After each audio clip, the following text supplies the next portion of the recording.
Good afternoon, everyone. We are back on a beautiful, well, I say beautiful, it's a beautiful sunny day. It's not a beautiful day, but it's a lovely sunny afternoon. Richard, good afternoon, my friend. How are you? Yeah. Well, I mean, you know, we've had such a roller coaster the past few days, Paul. Obviously, we had the great high of Saturday and how well that went. 100,000 people on the streets, absolutely incredible. You know, really starting to build something that's. And let's get it right, Paul. This is about preventing the sort of stuff that's happened in the last Exactly the last day or so. So you know, that was absolutely amazing. Then Tommy got arrested for terrorism. We thought, you know, is this going to be him behind the door for 10 years on a trumped-up false charge? I think that what is coming through to me, Paul, and again, it's not. I'm not blaming individual police officers, but we know on Saturday that somebody in the Met put those two guys into the crowd with the Palestinian flags. There's two of them. One of our researchers managed to screenshot the two guys. They didn't look like Antifa. They weren't Palestinians. They were undercover old Bill, in my opinion. That's what I believe. Dressed in black, but not dressed in black. If you see Antifa, they're just scruffy tramps. You know, they look like they haven't washed for about 6 weeks. These guys, to me, just look like coppers, right? Can't prove it, but that's my opinion. Now, who would have done that? I don't believe it was the officers that we were dealing with for 1 minute. But let's remember there are different forces within the force in the Metropolitan Police. Special branch, it would not be beyond the realms of possibility them doing something like that. So that was Saturday. We managed to diffuse that, and all credit to the stewards and the security guys that got involved and really put themselves at massive risk on Saturday afternoon. And we stopped major disorder taking place on Saturday afternoon that was provoked. Even if those guys weren't undercover coppers, even if they were. I was going to say, I've got to be honest with you, Richard. You know, I mean, the old Paul in me still has trouble believing that the police would literally do that. My mind is changing. I'm thinking, do you know what? Maybe he's right. I still don't want to believe that. I know, Paul. But you see, what you've got to understand, your normal rank and file officers wouldn't be involved in that. But, you know, intelligence units within the police that are working for the deep state would be involved in that. So, and we know it happened with the BLM riots a few years ago. There was agent provocateurs put in the crowd, and we've had suspicions about it on lots of other occasions. Now, yeah, we can be paranoid, and I could be completely wrong. So that's kind of Saturday, and again, the lads and lasses did brilliant to prevent that escalating and getting out of control. The stewards, the security guys calmed the situation down. So even if they weren't undercover coppers, the coppers escorted them. Well, I was going to say, Richard, look, I said it the other day when I came home. We just haven't had time. I mean, I've got about 50 video clips on my phone that I need to get edited and get on the channel. But, mate, you know what it's been like. I mean, we've had like 4 hours sleep up until last night. We've had no sleep. I did a live stream last night, Paul. I mean, not that I'm not laughing because there's nothing funny about what's going on, but I tried to do a live stream last night and talk sensibly about what was going on. And even I was falling asleep on the live stream. So the poor people that were watching it. So I got up this morning and went, I don't even know what I said last night. You know what I mean? And it wasn't like I was drunk. I had one beer when I got in. I got in, right? 10 o'clock, I think. No, 9 o'clock I got in last night. Got a Chinese, sat and ate a king prawn curry with fried rice with one beer. Tried to go live, I think, about 11:15. Fell asleep three times on the live stream. So we have been absolutely foot to the floor since Friday. I mean, do you remember? I mean, even on Friday, we were working on Friday, Paul. Yeah. You know, we went to that meeting with Lawrence, and obviously we had to do a bit of networking there and build, you know, keep building network. Then we had to go. We were at Trafalgar Square at 11 o'clock on Friday night, and I was there again at 6:15 on Saturday morning, and I didn't leave till whatever time we left, you know. So guys, anyone watching this, I know, because I've got about right now, Richard, I don't know what your inbox looks like, but I have about 200 WhatsApp messages that I've not had time to read. I have over 3,500 emails that I need to read. I know there are one or two people whose badges didn't turn up last week. I've got to get round to posting out the replacements for them. So all I will say to anyone right now, with the situation moving as fast as it is, we're trying to be on everything that we possibly can. But in between, I need to speak to my wife. in between, somewhere in between. I need to say hello to her. You know, well, the reality is, if we don't, we're going to be in big trouble. I mean, I'm the same, and I was just going to say that we got, you know, as well as doing all this, I'm trying to run a business and keep my family going. So, and also what's other stuff with, you know, unwell in-laws and my parents aren't to keep them too great. So we've got a lot of balls in the air to juggle, Paul. And again, people just forgive us if we don't always get it right, or if we don't say stuff that you don't like. Just give us a bit of grace, because we really are up against it. We had a very high-powered meeting yesterday that I can't go into with people with political connections. So we've had a lot going on, and what we're trying to do is do what we said we're going to do, which is save our country from disaster. And I think that brings us, Paul, up to date and up to where we are now, because yesterday... Richard, just one thing. Sorry, my friend, interrupting there. Just before we go any further, we've had now confirmation this morning that a third beautiful child is now an angel. We've lost another gift from God to their parents.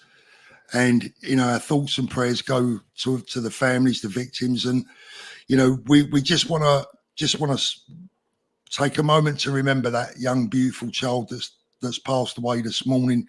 A third one, there are more critically ill in hospital, and our thoughts and everything, our minds, our prayers, our bodies, our souls, our spirits are with those wonderful children today.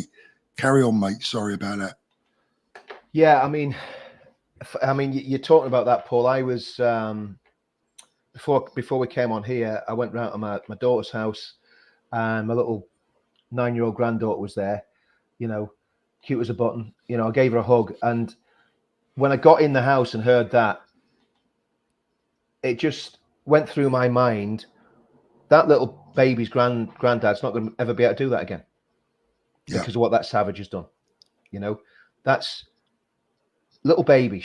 My granddaughter's she's just an innocent little child, right? And that's what I think. And I don't need to labor on this, because every single person watching this stream that has got children or grandchildren knows exactly how we feel.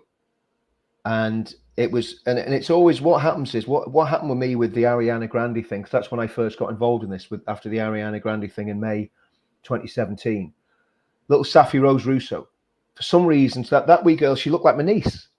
She's very, very similar to my niece, and it just affected me deeply. And it was the same as when the Hamas savages kidnapped those little kids, and there was a little ginger-haired kid called Ariel.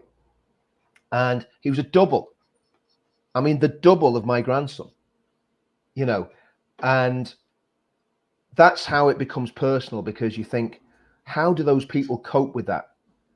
You know, and what we're dealing with here, Paul, on a big level, and we said it a lot over the weekend, and this is where it's right to be angry, because it's righteous anger, right? I would say, you know me, Paul, you know how passionate I am. I know how passionate you are. I am filled with righteous anger about all that's going on. I'm still filled with righteous anger for what happened in Israel with Hamas. Savage. And I've never seen savagery like that. I saw so many of the videos. I'm not even going to go into them. I saw the images from yesterday, and I was talking to my wife about it. She said, "Well, I said, I'm not going to share them with you. I'm not going to show you them. I don't want you seeing them." You know. But I think what we've got to do, and that's why I didn't do a video last night about this. I went into a little bit of detail about the things I'm angry about with this, but I think we've got to be very, very cool and collected in our thoughts about how we respond to this, because the problem that we've got is, Paul, we don't know anything about this, and this is the key to this. What we do know is that some absolute evil, demented, savage animal has gone into that holiday club. Yeah, holiday club, yeah. Little holiday club. You send your kids to a holiday club on a Monday morning.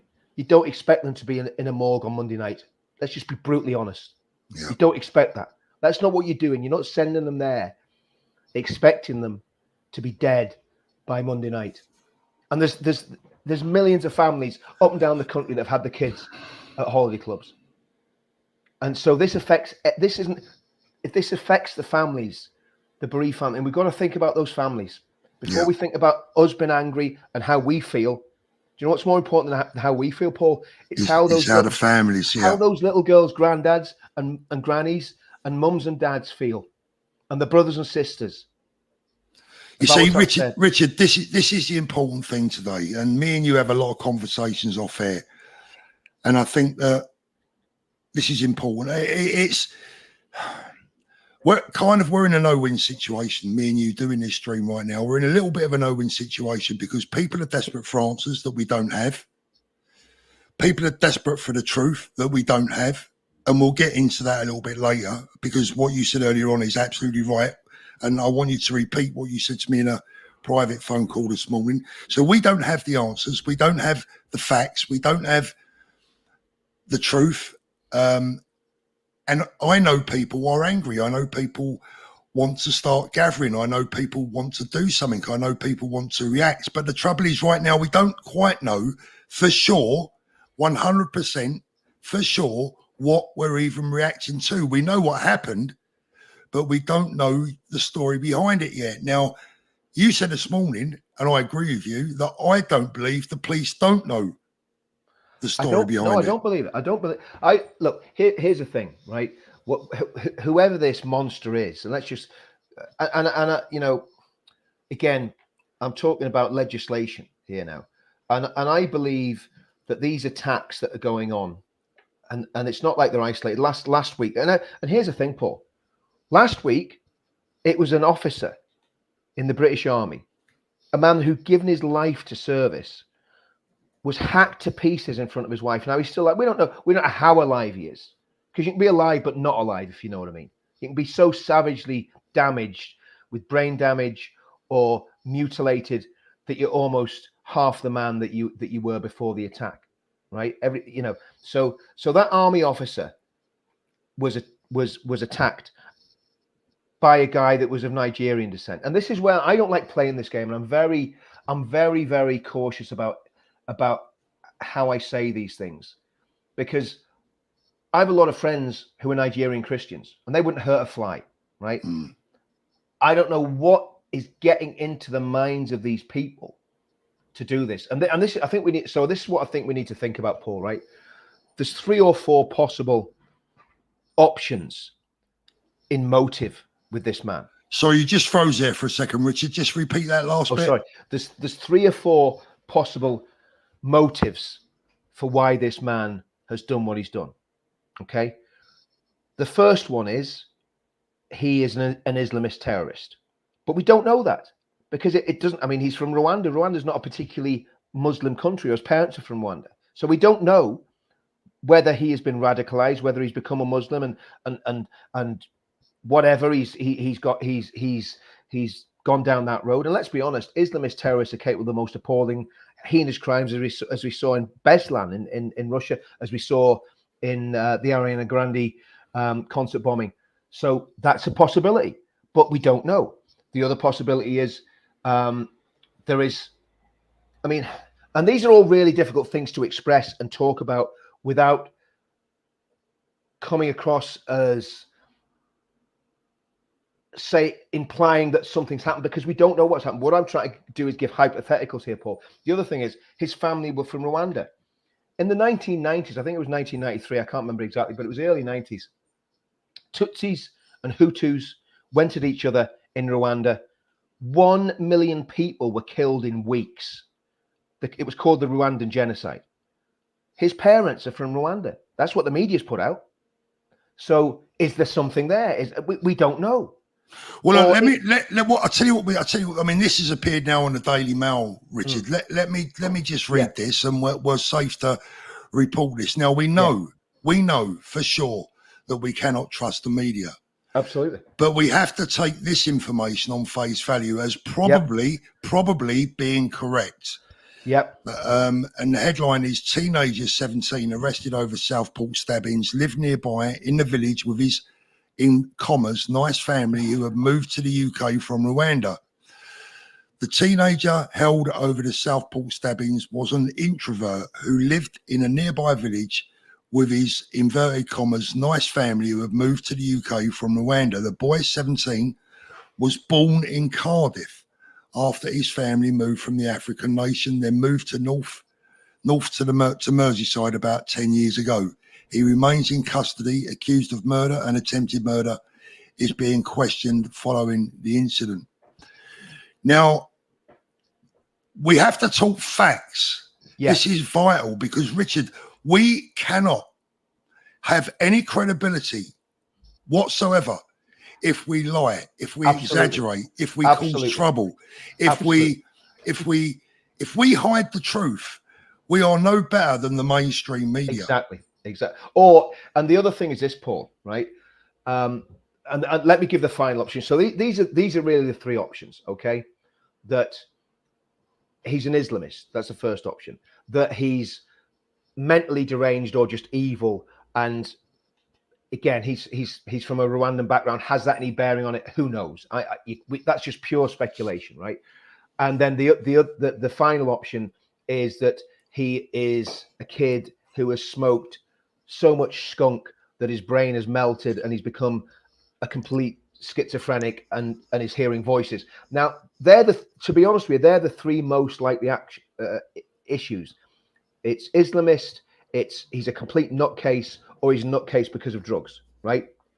Because there's got to be a reason why somebody does that, right? So it's either because he's evil, he's mad, or he's a radicalized terrorist.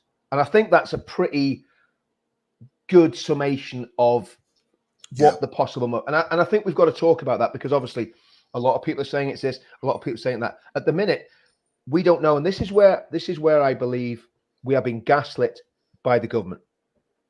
I don't believe for a minute that the police don't have any idea what his motivation was. I find that very, very hard to believe. We're 24 hours after it. His house will have been searched. If there's literature that would prove that he's been radicalized, if there's stuff on his computer, stuff on his phone, if they don't have it now, they're not doing the jobs properly. And it's interesting that the media is still saying it's not been treated as a terrorist attack at this stage, which means it's not been totally ruled out. Yeah. So, but we don't know. This is the problem, Paul. We don't know, and until we know it, that would inform our response to this. Do you know what I mean? So if we know the reason, because what we want to do is make sure this never happens again, and make sure him as the perpetrator is punished. And I'm going to say this, and again, this is about legislation. I'm not inciting anything. I am not inciting anybody to take the law into their own hands at all. But I believe the death penalty should be legislated for in this country. In these cases of child murder, terrorism, where children I think, Richard, I said a long time ago, I think ultimately when this sort of thing takes place, the power should be given back to the family, and the family should be given the decision as to what the sentence is for the perpetrator. I really genuinely give the parents the final say. But look, whatever comes out, do we trust the media? Do we even trust the police? Do we trust the reasons? I honestly do we believe anything they say? That's the problem is, Paul, and I did this in a stream. I said this in a stream. I'm not sure if I sent it on your channel. The Reading attack in which I think it was during the COVID lockdowns. There was 3 homosexual men were targeted, murdered because they were homosexual by an Islamist terrorist. When that first came out, it was mental health. The attack in Hartlepool, when that first came out, it was put down to mental health. It wasn't. It was a direct result of what was happening in Gaza. And it was a Muslim migrant. I can't remember. I think he was from Afghanistan. Can't remember exactly. But so the reality is that, and again, we look at the Beslan school massacre. We look at plenty of other, horrendous, heinous attacks. But the problem is, because they gaslight you, what the government do, they make sure there's a pause between the incident happening and the information about the incident going out. And what that means is, if this is not a terrorist attack, nobody's going to believe that it's not a terrorist attack. Purely and simply, well, not nobody, but a lot of people aren't going to believe it's not a terrorist attack because we've been lied to before. It's like the old adage, once you start lying to someone and they catch you out, they never trust you again. So from that point of view, the truth of the matter is, Paul, we don't know, because the government is deliberately gaslighting us and not giving us all the information. it is in the public interest that man's name comes out. It's in the public interest that whether he had any religious affiliations, whether he's a known extremist, whether they found literature in his house that would show he's been radicalized. All of those things are in the public interest, because if that comes out, like, I'll be honest with you, if that comes out in a week's time that they knew and they covered it up, then Yvette Cooper has to resign as Home Secretary. Well, I've got a couple of comments coming up in a minute that are very interesting.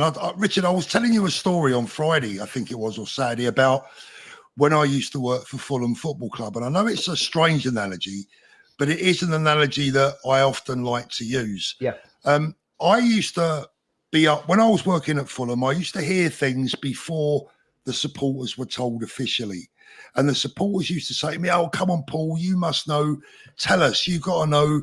You know, and I used to get frustrated because I couldn't tell them, because the club hadn't told me that this news was official. And I was told by people that taught me a lot that when you have organisations like, you know, a football club, a police authority, the government, or nothing is official until they say it's official. And we can know, or think we know, or we can guess, we can speculate all we like, but it's not official until they tell us it's official. Exactly. Whether we believe that official or not is another thing. But this is a situation we're in. Let me just read a couple of these. Jamie, thank you. Any news on the perpetrator who murdered the lady in Suffolk? No name given. Not that I know of. Lily Gal comes out of a great comment. Thank you very much, Lily Gal. Yvette Cooper was asked 15 minutes ago in an interview in Stockport, how do we know it wasn't a terrorist attack? She skirted around it, saying she fully supports the police investigations. I call BS. I mean, look, one thing that Lily Girl, great comment as always. Thank you, darling. The one thing I will say is that we are only just, I don't know what time did this occur yesterday, Richard? I'm not sure. It was when I was traveling, Paul, because I was just picking it up when I was at the airport and that sort of thing. It must have been early afternoon, I think. I'm guessing. I was going to say, I mean, it's circa 24 hours ago. Yeah. This incident happened roughly 24 hours ago. And you've got to take the night time out of that as well. I mean, I know that they'll have gone through the night on it, but, you know, the night is not quite the same as the day. So it is a very short period for an official statement to come from the police to confirm what they know, what they found out. Now, I know there are people out there that may not want to hear that, and I get that, but this is the thing. You have to be sensible and understand that this isn't a joke. This isn't something that police officers, the hierarchy of the police, can just go, well, we don't know for sure ourselves yet, but we reckon it's this, we reckon it's that. They've got to be sure. Now, over the next 24, 48 hours, that is when the proof will really be in the pudding, because that is when we will get definitive answers that we can either believe or we can disbelieve. Once we get an official response, once we get an official answer as to the motive, then we can act upon that. We can decide whether it's BS or whether actually, you know what, it wasn't quite what we thought it was. We just don't know for sure. We just don't know. Exactly, Paul. And I think, I mean, what I'm thinking is, from the point of view of this happening, it's how, and I've actually a few ideas on how we can prevent this sort of thing happening. Not fully, but, you know, and again, this is one I'm just going to throw out there, but it's literally an idea that I actually discussed with a lawyer from America on Friday when we were at that meeting. It was his idea, it wasn't my idea, but it's actually quite a good idea. So I think when something like this happens, it's a great tragedy, and what we've got to do is mourn the victims. Now, we don't know these victims, so we're not going to be mourning like those families are, and we've got to have massive compassion on those families. Everybody that's got children in this country is absolutely devastated and disgusted by this. But what we've got to do is work out a response that will actually work. That, you know, because people get angry and they say all sorts of crazy things, right? Now, because we don't know what this attack is at the minute, that will obviously inform our response when we do know what it is. But what I know in the bigger picture, in the overall scheme of things, that the movement that we're building is the only answer to this. Yeah. Any knee jerk, and listen, people can come on chat channels and call us, lame, limp-wristed, weak, or whatever. Any violent response to this is completely counterproductive, because what you're doing is you're stooping down to their level. Okay, whoever they are, because we don't know. It could just be one nutcase. I was going to say, Richard, it may. I mean, look, this is viewers. This is the point. And please bear with us when we say this. Bearing in mind, we're live. We're not politicians. We're ordinary people just like you. And sometimes we might not get our words perfect. But let's suppose him for a moment. This turns out to be a young man who's a Christian. Exactly. And he's high on skunk. Exactly. And then we go out there as a movement and start blaming people who it's actually got nothing to do with. Exactly. How counterproductive would that Massively. be? How bad would that make us look?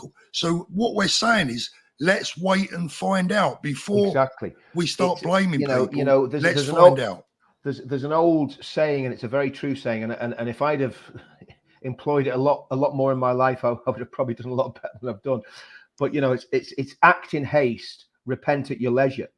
If we jump in and say it's this, it's that, what we've got to do today, we've got to say, I think the best thing that we could do as a mark of respect to these children is have, if you're a person of faith, have a prayer vigil and a minute's silence for each one of those children, where you really think about them, you pray for them, you think about their families. We could do that as a movement. We could do that in our own locations as a movement, and that would be a genuine mark of respect, because we are not savages. That man is a savage, and in my opinion, he shouldn't. He doesn't deserve breath.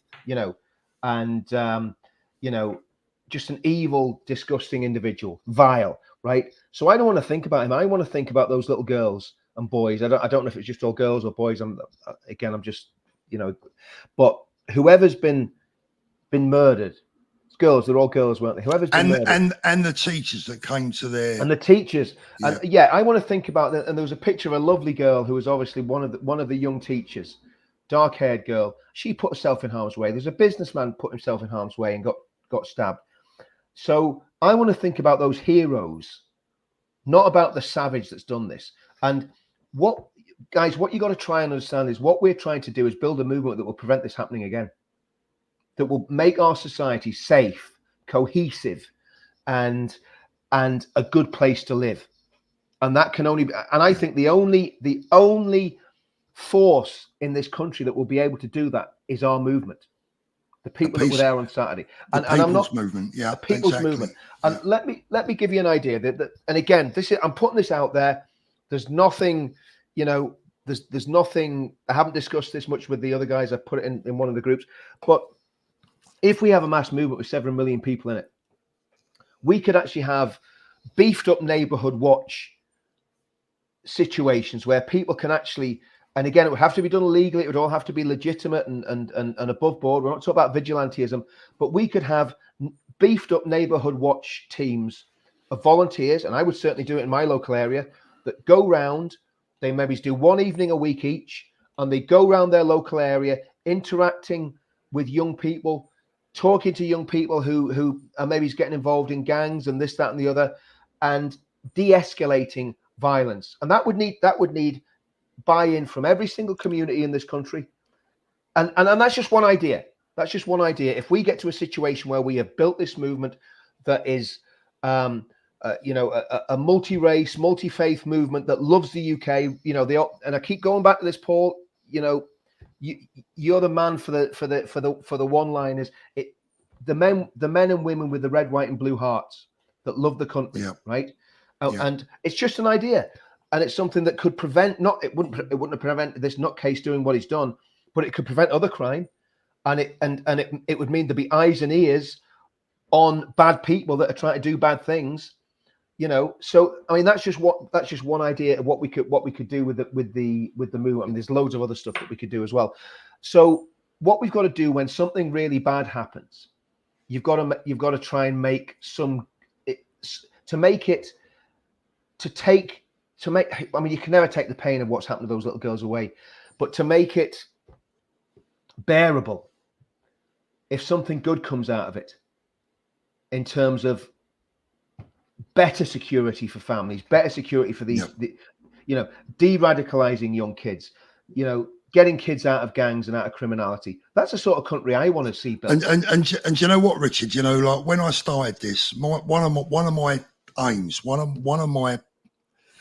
something that I'd really love to do is to get in amongst some of the communities that have particular problems with knife crime, and try and help save those kids, save those youngsters from a life of imprisonment, and just but we've been too busy with other things. I mean, there are so many things that we can do because, look, we want to unite the kingdom. That's our motto. That's our pledge, right? We want to unite the kingdom. And that includes everyone. But at times like this, it is so goddamn difficult. I mean, Richard, just have a little, now, I live in Brighton.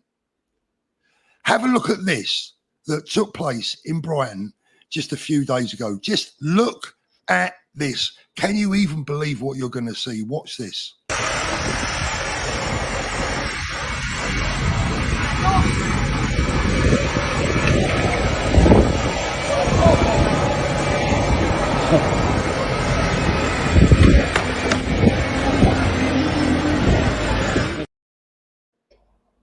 That's a machete in his hand. In Brighton? In Brighton. Yeah. That is a machete. Let me just play it again for any. Watch the machete. Watch the machete.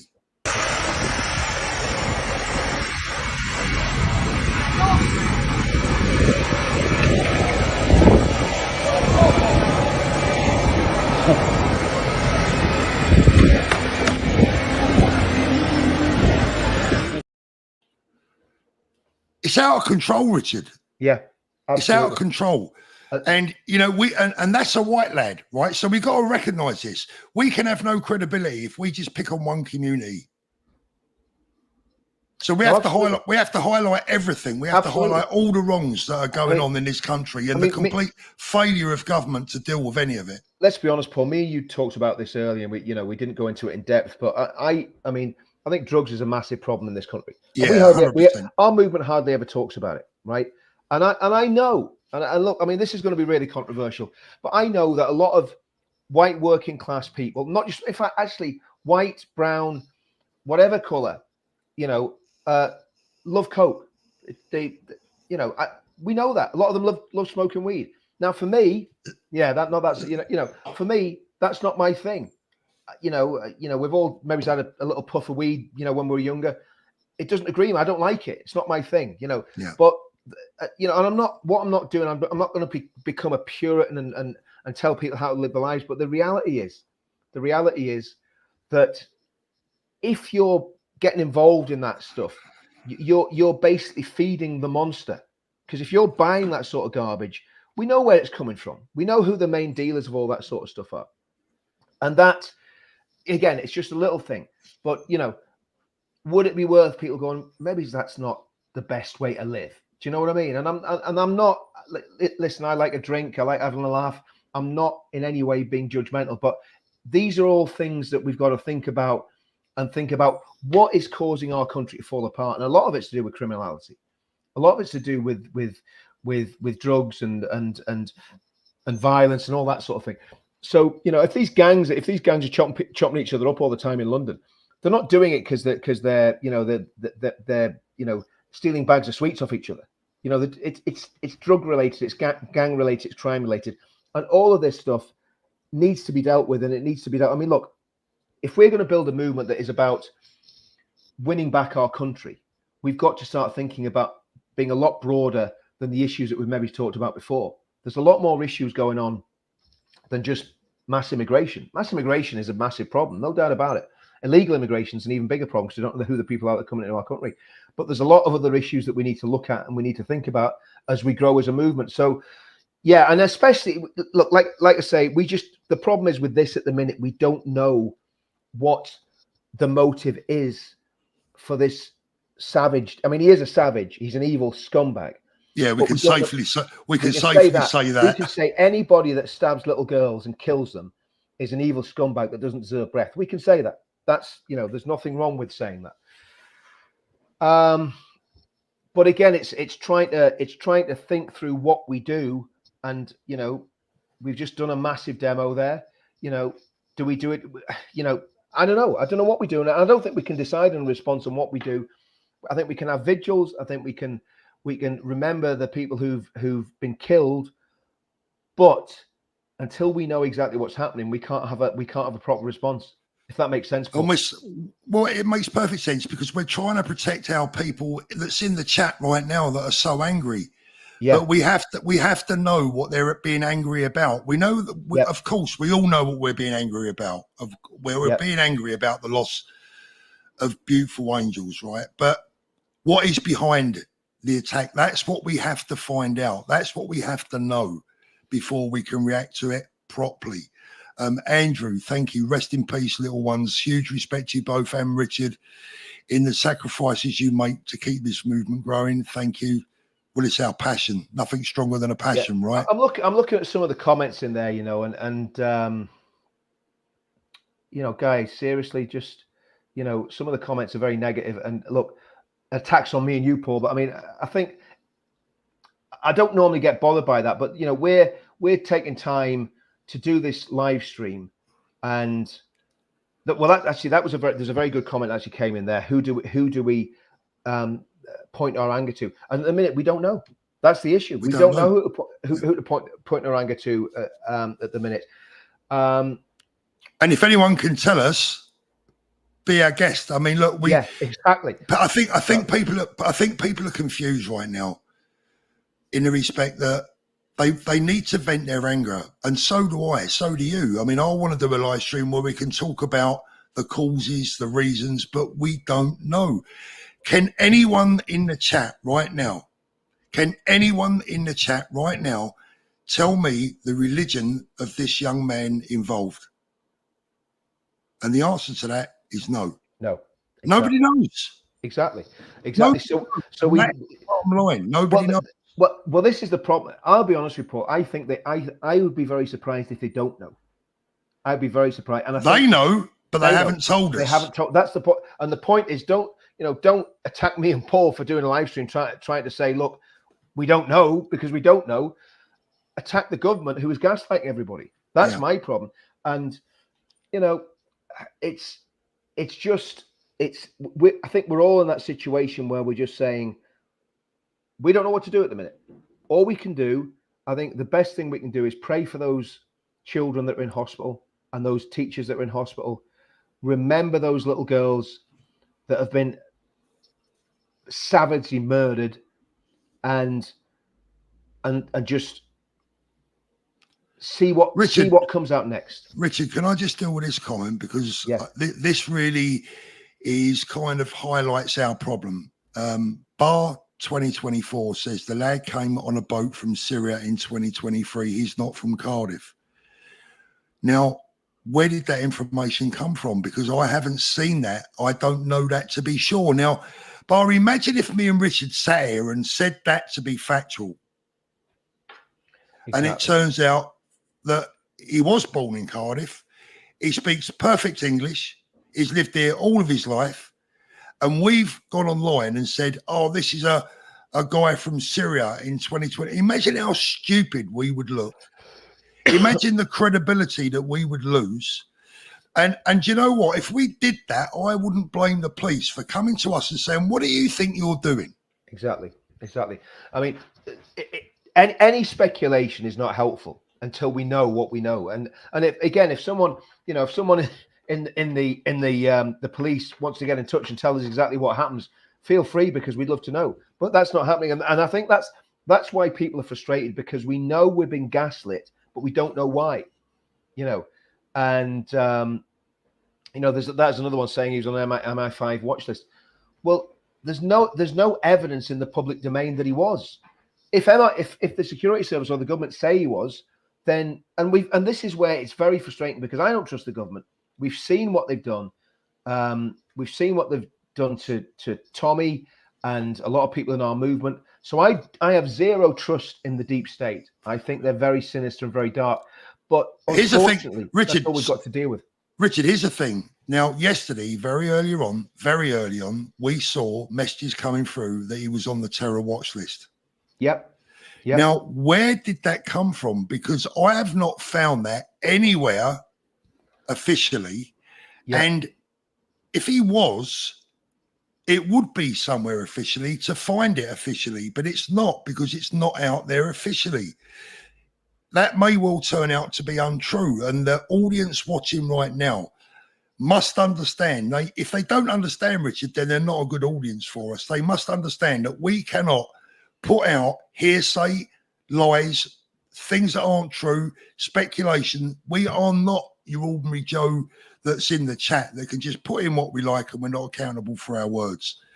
We are, it's not a word that I like, but we are influencers, and we can't influence what we don't know. Exactly. I mean, look at that. Inman, you're a slimy lefty spy.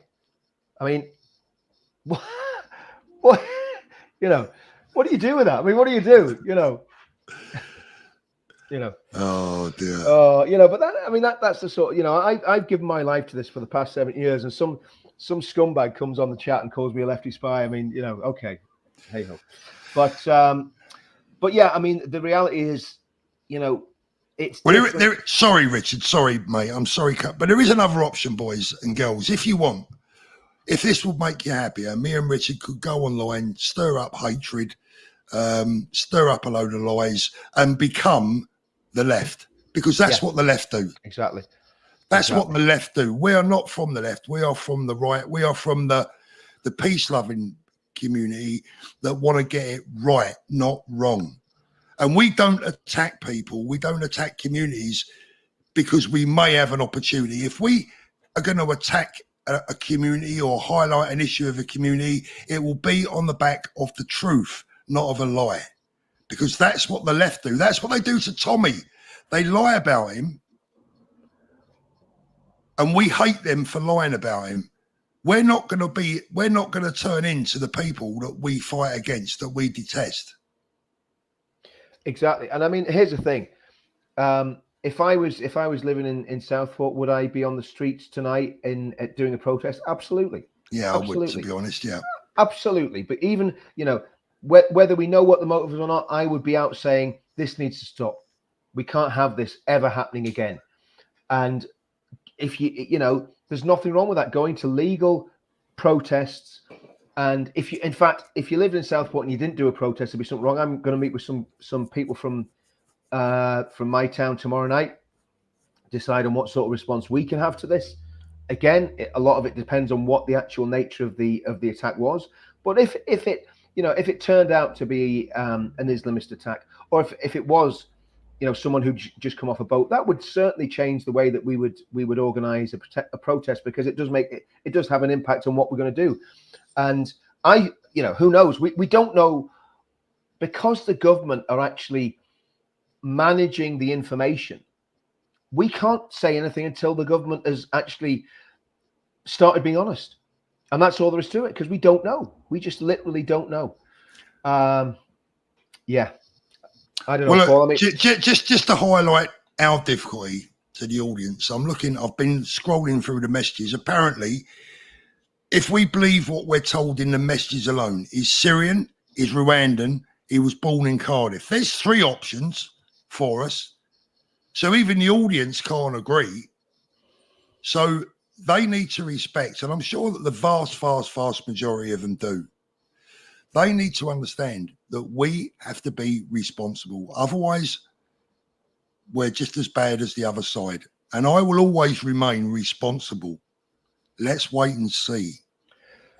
Exactly. And this is where to do something in a knee-jerk fashion now is not being responsible. If we say, oh well, he was this or he's that, because I just don't know, and I'm not going to stand and tell a lie just as clickbait. I don't know who I don't know what his motivation was. I don't know what's put in this man's head to go and do such an evil thing. Yeah. I mean, look, we said before we came on, Richard, that, the room wouldn't be easy to read this afternoon. We've got 5,000 people watching, guys. Please hit that upvote button if you can. But I hope you appreciate how difficult our job is. we also have a responsibility to Tommy. Tommy's in a very difficult position right now. Absolutely. And I don't think that by getting out there right now and trying to stir things up would be useful to him as well. Let me just have a look at some of these supers. Thank you, Chris, Carter Jackson, Cooper. It's on your watch. No flowers action. I agree with that. Cyber Night Walker. Paul, have you seen the Kent Reform Facebook showing beautiful images from Saturday? I haven't. That's good to hear. Thank you very much, Natty. BBC State Information. Are they for real? That is a problem. That is a problem. Thank you, Natalie. Poppy Black. Keep up the good work, Paul and Richard. Love to Tommy. As for the attacks, regardless of his background, etc., even if it's a terror attack, the authority will gaslight us that it's mental health. Well, that's the thing, isn't it? The first thing we saw yesterday when that came through was, oh yeah, mental health. Yep. Mental health. Catherine, wow, thank you. I was on X yesterday and saw the post from the BBC, and they, I kid you not, reported that Dunblane was a mass stabbing event, and just found out the other child, 9-year-old girl, passed away in a hospital. My heart is well and truly broken. Catherine, all of our hearts are well and truly broken today. Thank you, Kevin. Carl, thank you. Paul and Richard, because of Saturday being such a success, they must tell the truth. As you're a good man, as Tommy stands for, we all demand the truth. And that's, Richard, I think that's what we're saying, isn't it, today? That's a great message. We want the truth. Yeah, absolutely. Absolutely. Totally. I mean, I think if we knew exactly what had happened, this would be a completely different stream, because we'd be saying, okay, we know what's happened, we do this. But until we know what happened, we don't know what to do, because there's several options of what you can do if you know the truth.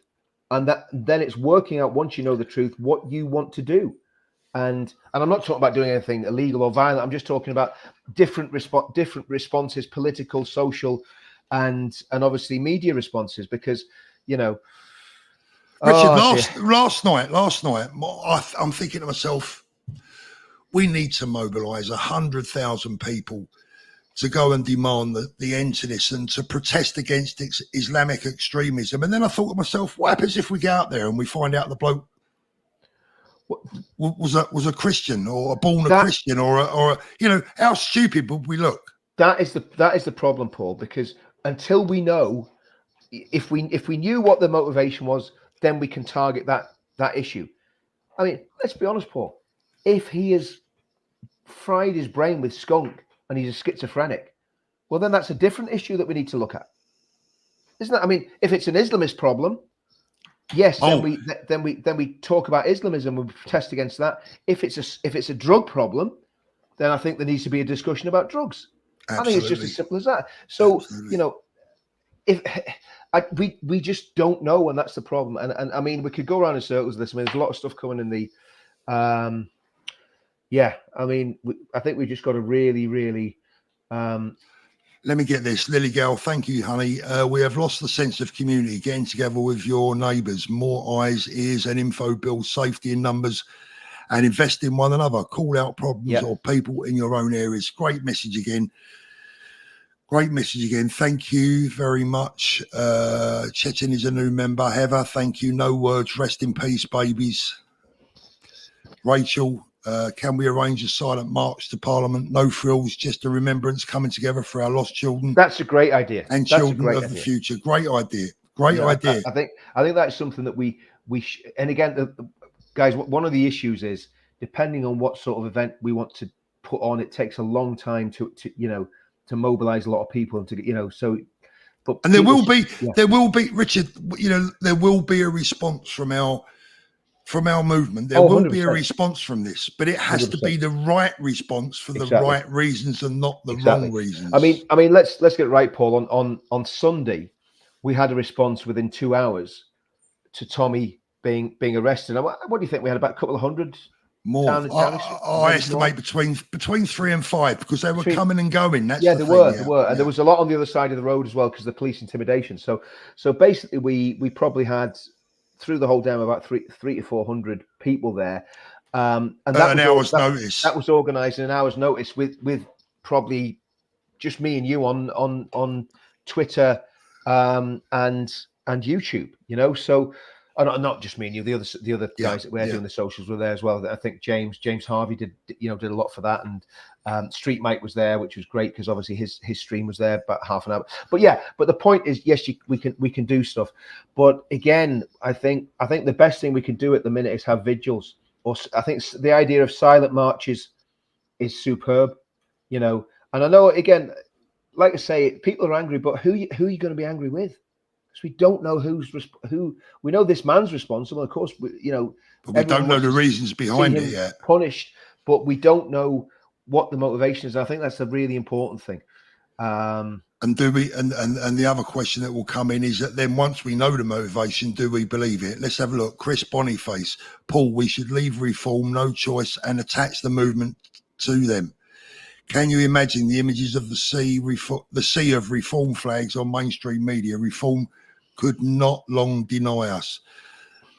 Well, very interesting you say that. Yeah. Very interesting you say that. Richard and I can't comment too much on that, but let's just say, well, I don't know. What can we say? Nothing. Not a lot. I mean, look. Okay. Let's just be honest. What we all agree to is, after what's happened with us in the past, we're not going to hitch our carriage to any horse. I mean, it's basically we're going to pull it ourselves. But what we can do is support political parties that agree with our principles and our pledges. So I mean, that's a different conversation for a different day. But I think we do need to do something about this knife crime. We need to work out. I mean, when I say we, obviously we're just a movement of people, but we can put pressure on politicians. We can put pressure on the government to do something about this and to do something proactive. And again, the reality is, and this is a controversial one, we're going to say it, if this guy's parents hadn't come here from Rwanda, this guy wouldn't have been in the country, and that wouldn't have happened. I mean, that's a fact, and that's not me being racist, because it's not racist to say that. But his family came to this country as guests, and their son has now gone and killed children from our country, and that's just a fact. We know that that's true. So, yeah. Look, I just hope everyone out there understands our position and the difficulty that we face, the difficult position that we're put in, because we meet, Richard and I spend some time, and I know Richard spent a lot more time than I have, making sure that people stay level-headed, making sure that people don't do anything that's going to get them into trouble, that he's going to further darken Tommy's name, that he's going to put the reputation of the movement into disrepute. And that is our job. It's a tough one. And sometimes if it makes us a little bit unpopular on certain streams, that's the way it's got to be. David, Yummy B TV was the source. Thank you for that. Tanya, problem is we just can't trust what the police say. Agree with that. Natty, thank you so much. Andrew Senior, we will never find out if it's what we think it might be, because if it is, they won't tell us. That you see is part of the problem, isn't it? It is. We've lost trust. And once you lose trust, that's a big problem. Thank you. Base Fishing with Paul, keep up the good work. Thank you very much. Appreciate that. Poppy, I agree with you both. We can't speculate, but I'm a disabled veteran. Like loads of others out there, our country is turning and sets off PTSD, etc. Takes us back to those times abroad. Wow, thank you for your service and stay strong. Really appreciate that. I was talking to a guy on Saturday, Paul, real good guy, real solid, genuine fella.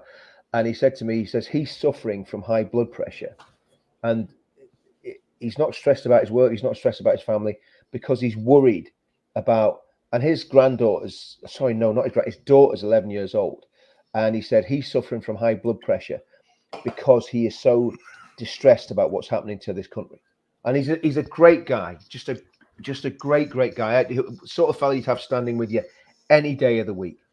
But it's actually making him physically ill, And I think one of the things about the movement is the movement gives you a way to not feel, but know that you're making a difference. Because believe you me, and do you know, the more I think about this, Paul, right? See us going down to Downing Street on Sunday night. I think that had a massive impact on Tommy getting released. The more I think about it, the fact that the Met put out a statement saying it's nothing to do with us, Governor, I think they were straight on the phone to Kent saying, get that man out of here, get him out, you know, because again, they didn't know what to do with it. So there's a lot. I think that's a very, very big possibility. You know what, Richard? Yep. I reckon you've hit the nail on the head there. Yep. Can you imagine the Met? They're going, oh shit, we only just dealt with this yesterday. We don't want to be dealing with it again. Yeah. They're on the blower at Kent going, listen, all this terrorism, like, get the lad out. Yeah, because exactly. You know, so don't underestimate the power of what we do. Don't underestimate the power of 100,000 people on the streets on Saturday. And let's get it right, Paul. We're only getting started. We're not even organised yet. It's just a few old geezers with YouTube channels, for goodness sake. Do you know what I mean? Imagine what it's going to be like when we get properly organised. You know. So yeah. Devon Lilly, how many more children have to die? How many before something is done? It's not going to stop our hearts are broken and all our thoughts and love are with the families. Enough is enough, Cooper. Thank you. Natty Dreads, do YouTube take a percentage of donations? Oh yes, they do. Oh yes, of course. It's actually Google that take the percentage of the donations. These, let me just be clear. When you say donations, you mean super chats, right? Okay. Brendan Anjem Chowdhury has been sentenced to life imprisonment. That's not long enough for me. Exactly. Thank you very much. Fight for Fun. Yeah, 28 years. That should see him out, shouldn't it, Richard? Chowdhury just, Zachary Sheffield, no witch hunts. That being said, the people must organise physical defences. There are no real police anymore, only tyrants. The people must defend local communities by legal and physical means. Well, that's what we were saying at the beginning of the stream, Paul.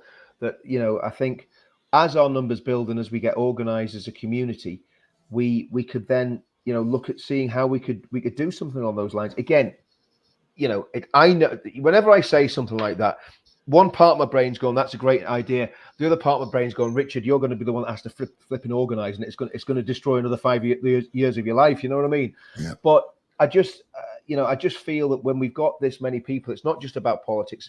It's about rebuilding British society and British community. And obviously, in doing that, what we've got to do is but encourage people who are not part of a British community to become British, really. To me, if you're living in this country, right, and this is irrespective of skin color, because there's plenty of lunatic white people that hate the UK as well. If you hate the UK, probably more white people that hate the UK on the left. Absolutely. Yeah. If you're a lefty that hates the UK, if you're a globalist that hates the UK, if you're an Islamist that hates the UK, just leave. We don't want you here. Whereas if you're, from wherever and you love the UK and you genuinely want to contribute, you genuinely love everything that we believe, you love British values, thinking like Hernan and so many others that we met at the weekend. They're the sort of people I want in the ethnic minorities that came to our festival on Saturday. I would stand next to those guys and fight for their rights and fight for everything that they need as much as I would fight for anybody, right? So they're the guys that we want building 100%. Our country and building our communities. But 100%. see if you're a lefty, that hates us, hates our country, hates patriotism. I don't want you anywhere near me. Yeah. See if you're an Islamist. I don't want you anywhere near me. We want the good people of this country to join together. That's what we're all about. And that's, I think, even at this time, and it's a time of mourning for the whole country, but this time we've got to say, let's work out a way that we can bring people together and do whatever needs to be done to keep this country safe. And I don't want a revolution. I don't want a revolution, because a revolution is not No, going to. he says he said midnight paralysis, a revaluation is going to happen. Sorry. That's a revaluation. That's it. Do you know what, Yeah. mate? I read Revolution to start with, but he says revaluation. Yeah, that was playing tricks on my dyslexia. You know what I mean? But no, honestly, we're good. But yeah.